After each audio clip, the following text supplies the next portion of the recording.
Hey everyone, welcome to the MMOA Podcast. My name is Shelby Blankenship. I am one of your TAs and a fellow physical therapist. And today I have one of my clients from Stave Off, Miss Denise. And we're going to just be asking her some questions about, she was able to do some pre-op and post-op, both in the physical therapy realm and in the fitness side, and just kind of going into more details about that and her experience. So Denise, can you tell us a little bit about the surgery you had? Okay, the surgery I had was my right hip replaced. Okay. It was a full replacement. Okay, and then how long ago was that?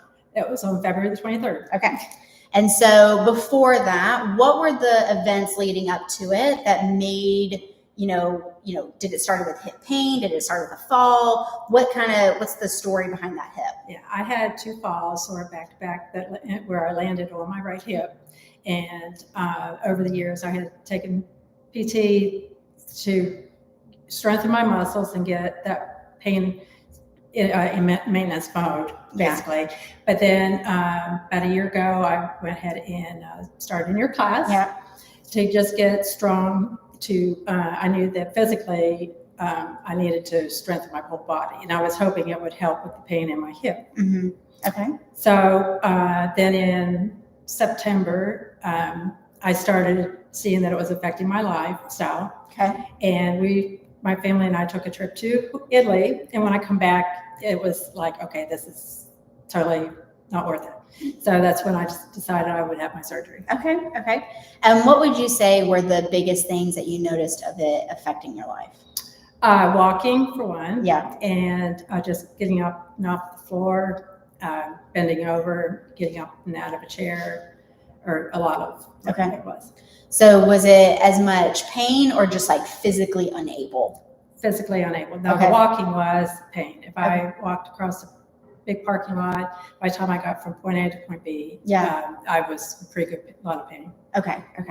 And then like before surgery, what were your goals like in PT? Was it more for like pain modulation? Was it trying to get like super physically able to do certain things? What were your goals going into that? Well, the PT before surgery, I wanted to concentrate on my right hip to strengthen it in my core. Okay. So that I know that would help me after surgery to get physically fit quicker. Okay. And I didn't realize that it would help with the pain also.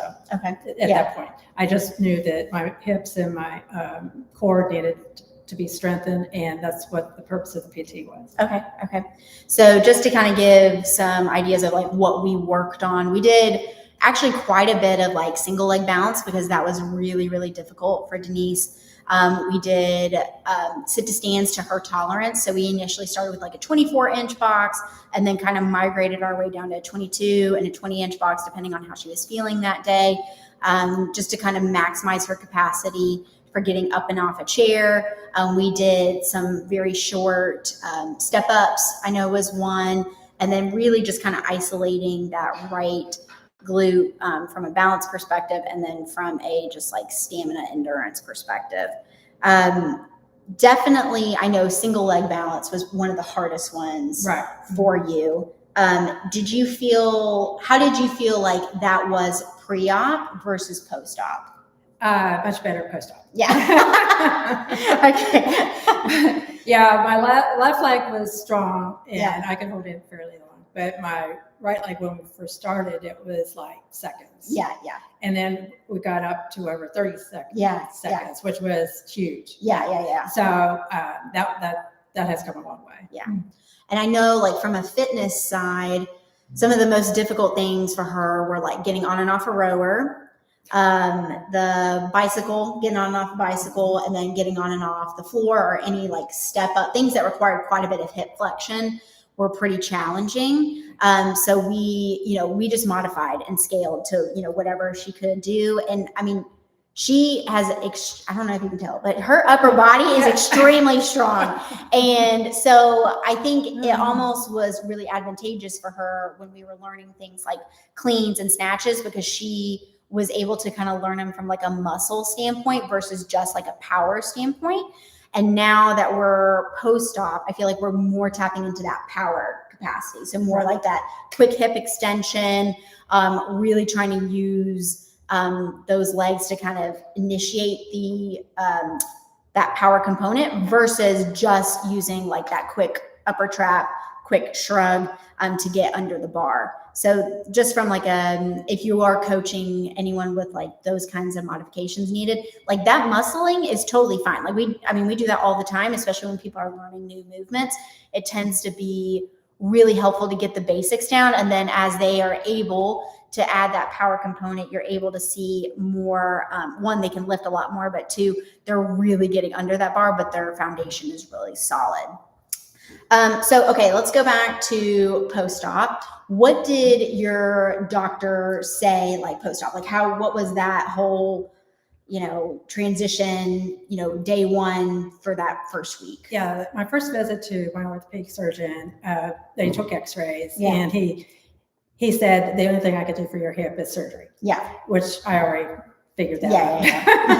So, but I had to wait because I had another trip planned. So it got put off until February. Mm-hmm. And I let them know that I would be doing pre-op PT for myself because I knew that I would benefit from it. And they were okay with that. Yeah. And then after surgery, they didn't say that I had to go to physical therapy, but I let them know that it was my choice to do so. Yeah. So, but I think they felt like I wasn't like home ridden or to where I wasn't functional.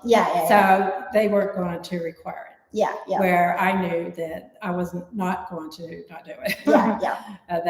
So I think we did about 8 weeks. Of, and then after that, I started back at my classes here with you. And but it's all been really, really good. What was the most, maybe like top 3 most challenging things post-op? Still getting up and off the floor. Which I have mastered. She's the best inchwormer I've ever seen. And let's see. I know the floor and anything to do with my hips or like lunges. I wasn't able to do anything off of my right leg. And I'm progressing with it. I would say maybe step ups were the step ups. And step ups, And I would say for some of them, it's as much physical as it is about like fear of like, I wasn't able to do this before, or I had a bad instance with step ups or stairs in the past. And now it makes me a little bit more nervous. And talk through a little bit about that. Okay. Yes. Well, the stairs were getting to be, I could do it, but it was physically stressing my body to be able to do those. And then normally in class with step ups, you would just give me an inch plate to do. So I'd go through the motion. And after surgery, we progressed up. And then, but I can't do 12 inch yet. And we know that. We're getting there. Yeah, we're getting there. But they have come so much more. I can go up and down the steps now without holding on to anything. I have no fear of having to take steps, which is huge. Huge. And I think just like from a clinician standpoint, you have to like respect people's fear when it comes to those things, but also you have to tap into it, right? Like it can't be this thing that we like constantly avoid it. Like even if it is just stepping up onto like a 10-pound plate or a 15-pound plate, like getting that like mentality of like, I can go up and down is a great starting place. And then you just constantly are challenging that every time. But going from 0 to 100 of like, hey, no steps to a 12-inch step or something like that is pretty daunting. And especially if you do have fear on board, like that's one of those areas that I think sometimes it's really easy to just kind of pop those out there or not progress at all because the client is really fearful of them. And so you kind of have to be a therapist in a different realm of like, you got to tap into that fear every now and then. That's how you get stronger. That's how you get better. You can't do the easy route, the passive route forever. And especially with stairs, that's such a functional thing we have to do all the time anyway. And it is my motivator a lot. Yes. Yeah. So how about like when you transitioned from PT to fitness after your surgery, what would you say was the hardest part? The coming 3 times a week. Yeah. Because my cardio was tapped. Yeah. And so I think knowing that the weight that I was lifting or managing after surgery was probably about equivalent to what it was at the end prior to surgery with my classes. Yeah. So I was fine there. It was just the cardio and then progressing with my weight. Yeah. Yeah.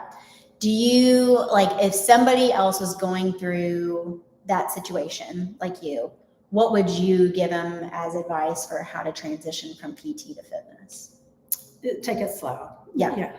And just do what you can as far as don't try to think, well, I used to lift this amount of weight, so no problem, I could do it again. That's you're setting yourself up to be hurt. Yeah. And just take it slow. Okay. And I feel like for you, the biggest thing is just keep showing up.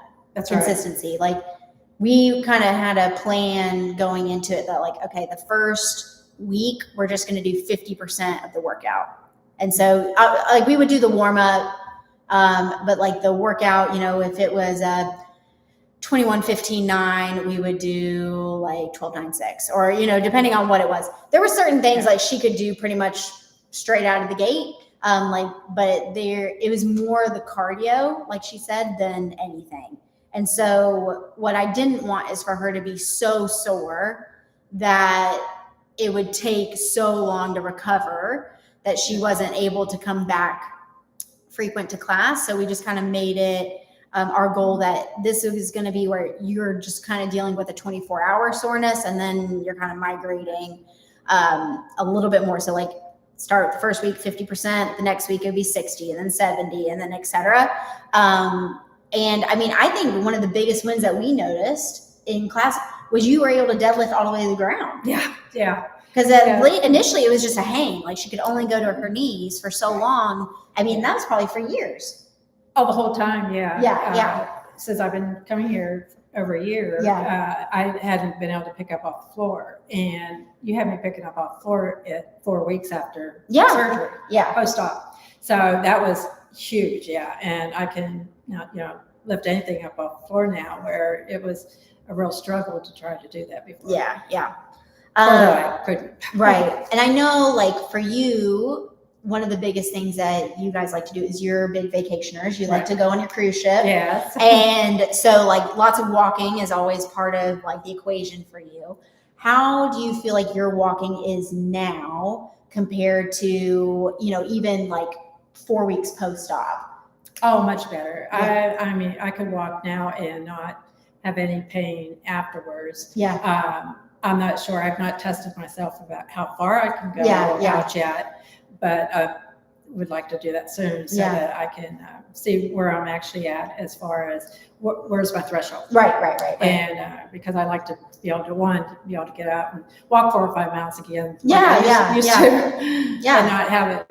But I've been 4 months after surgery, and I know the last 2 months after I went through the first 2 months of getting back in class, or first 2 months after surgery, with just trying to get physically fit again. The soreness, the achiness, and within the last 6 to 8 weeks, I haven't had any of that. Yeah, that's awesome. That's super awesome. No more pain pills, which is great. Yeah.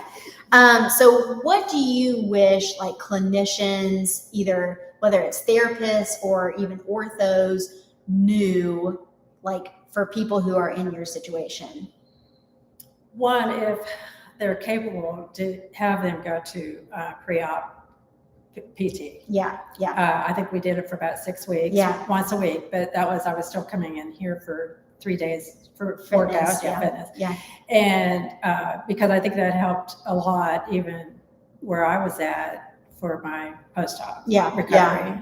And not everyone's in the same level of physical fitness, but they're going to benefit from whatever level. Yeah. I feel like it's able to be a little bit more individualized than it is like just in a fitness class. Right. Yeah. What about like post-op? you had to advocate for yourself to get PT. Yeah. What do you think about, like, if an ortho was going to give you pushback on that, what would you like? What are your thoughts on that? I would say get a second opinion, go somewhere else. Okay. Because if they're not, whether they require it, but if you say, well, that's what I want, and they, are against it, then they're not the surgeon for you. Yeah. Okay. No, I'm with you on that. I'm biased, but yes, I'm with you on that for sure. For sure. Any other thoughts that you have before we close up? I'm glad I did it. If I ever need to have my left hip done, I definitely won't wait as long, but I know that it is very manageable. Within 3 weeks, I was back walking without a cane or any assistance. Oh, really? Within 2 weeks. So it's very manageable surgery, and I would recommend it. Yeah. Anyone to get to where you need to have it. Yeah. Do you feel like you have, like, if somebody else were in your situation, what would you say is the threshold of when it's time to, like, pull the gun for surgery versus wait? When it starts affecting your lifestyle. Okay. I was beyond that, but I had to have it sort of like slapped in my face that you are to this point.